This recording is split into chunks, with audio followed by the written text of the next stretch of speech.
Deep in the heart of a magical land lay Glimmerwood, a forest painted with every color you can imagine.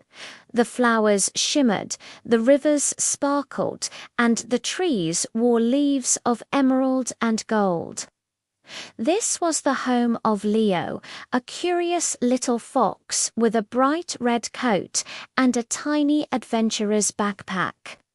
His best friend was Lumi, a wise and loyal firefly whose gentle glow was the brightest light in the woods. One sunny afternoon, Leo was chasing Lumi through a meadow of rainbow flowers. Their laughter echoed through the trees, a joyful sound that made the color Spritesteiny, magical guardians of red, blue, and yellow sing their vibrant songs. Life in Glimmerwood was a beautiful, endless symphony of color and happiness. But then, something strange happened. A silent, grey mist began to creep in from the edges of the forest. It wasn't loud or scary, just ... empty. Wherever this gloom touched, the brilliant colors faded to shades of grey. The vibrant red of the poppies became dull ash. The cheerful yellow of the buttercups turned to pale smoke. The sound of the wind, the babbling brook, and the singing birds all vanished into a heavy silence. The world became monochrome, and the playful color sprites disappeared, scared and colorless. The animals of Glimmerwood huddled together, their spirits as faded as their surroundings. Sadness hung heavy in the air, but Leo, seeing the fear in his friend's eyes, felt a spark of determination. He puffed out his chest, looked at Lumi, glowing softly on his shoulder, and said, "I won't let our world stay grey. We have to do something." Lumi blinked in agreement, her light a tiny beacon of hope. With a shared nod, the brave little fox and his firefly friend set off on a quest to find the source of the gloom and bring the colors back to Glimmerwood. Their journey began through a silent, colorless landscape. The once familiar paths were now strange and confusing without their colorful landmarks.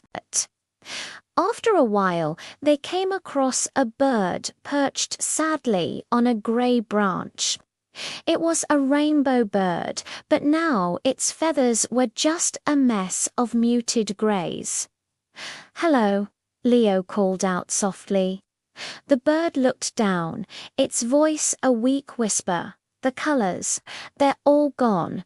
Lumi glowed a little brighter, a comforting presence. "We're trying to find them," she buzzed. "Do you know where they went?" The rainbow bird thought for a moment. "The last thing I remember, a flash of blue ... near the Whispering Lake, but the path is blocked by the thickest part of the gloom." Thanking the bird, Leo and Lumi headed towards the lake. Just as the bird had warned, a dense, swirling wall of grey fog stood in their way. It felt cold and sad, and Leo felt a shiver of doubt. But Lumi, ever the voice of reason, flew forward. She began to shine her light as brightly as she could, pouring all her happy memories into her glow. Amazingly, the gloom recoiled. It couldn't stand the light and warmth. Lumi created a small, safe tunnel of light through the mist, and together they pushed through to the other side. "Wow, Lumi," Leo exclaimed, "it's afraid of your light. It's afraid of happiness." They finally reached the Whispering Lake, but its waters were still and grey, no longer whispering secrets. Curled up by the shore was a tiny, shivering creature, completely colorless. It was the blue sprite. It looked up at them with sad, empty eyes, too frightened to even try to glow. Leo knew, scolding it wouldn't work. Instead, he remembered all the fun times he'd had. He started telling a story about the time he accidentally slipped on a banana peel and landed in a pile of fluffy dandelions. Lumi joined in, buzzing a silly made-up song about a frog who wanted to fly. They danced and laughed, their joy genuine and infectious. Slowly, a tiny flicker of blue appeared on the sprite. As their laughter grew, the blue became brighter and brighter, until the sprite was a brilliant, radiant sapphire once more. "Thank you." The blue sprite chirped, its voice like tiny bells. "I was so lost in the sadness, I forgot how to shine." It then explained the nature of the gloom. "It's not evil," the sprite said. "It's made of loneliness and forgotten joy. It grows wherever happiness is lost. To defeat it, we can't fight it with anger. We have to fill the forest with so much joy, music, and friendship that there's no room left for sadness." Leo's eyes lit up. "So we need to find the other sprites and throw the biggest, happiest party ever." The blue sprite nodded eagerly. "Yes, we must create a symphony of joy at the heart of the forest." With their new plan and the re-energized blue sprite leading the way, their small group became a beacon of hope in the grey world. Their next stop was the Sunstone Quarry, where the yellow sprite loved to play. They found it hiding in a crack, pale and trembling. To bring it back, Leo and Lumi started a game of tag, their laughter echoing off the grey stones. The blue sprite added a playful tune, and soon the yellow sprite, remembering the fun, began to glow a brilliant, sunny yellow. It joined their joyful parade, adding its own cheerful melody. Next, they journeyed to the poppy fields to find the red sprite. It was the bravest of the sprites, but even it had succumbed to the sadness, hiding its colorless form under a droopy leaf. To coax it out, the group decided to build a silly fort out of fallen branches and leaves. They told stories of courage and friendship.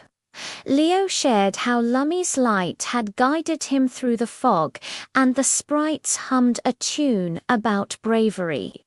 Feeling the warmth of their friendship, the red sprite began to glow, first a soft pink, then a fiery, passionate red. Now their trio of heroes was complete. With all three color sprites restored, they made their way to the heart of the forest. This was where the gloom was at its absolute thickest, a swirling vortex of silent, grey despair. As they approached, a wave of doubt and fear washed over them.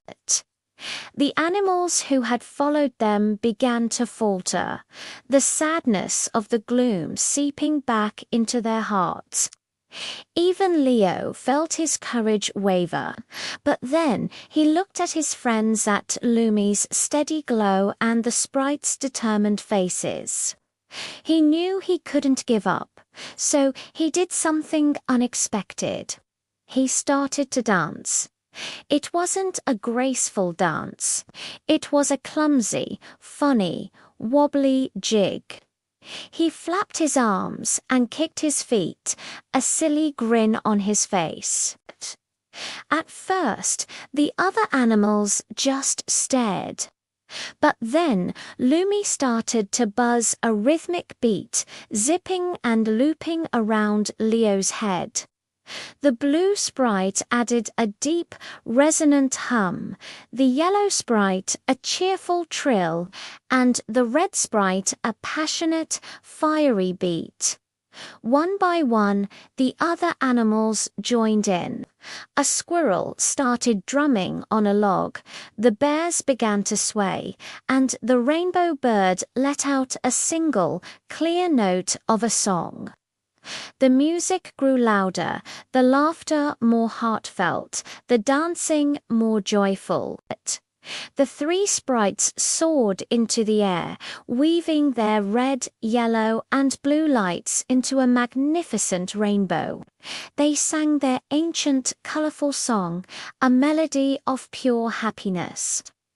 At the center of the vortex, the gloom began to shudder.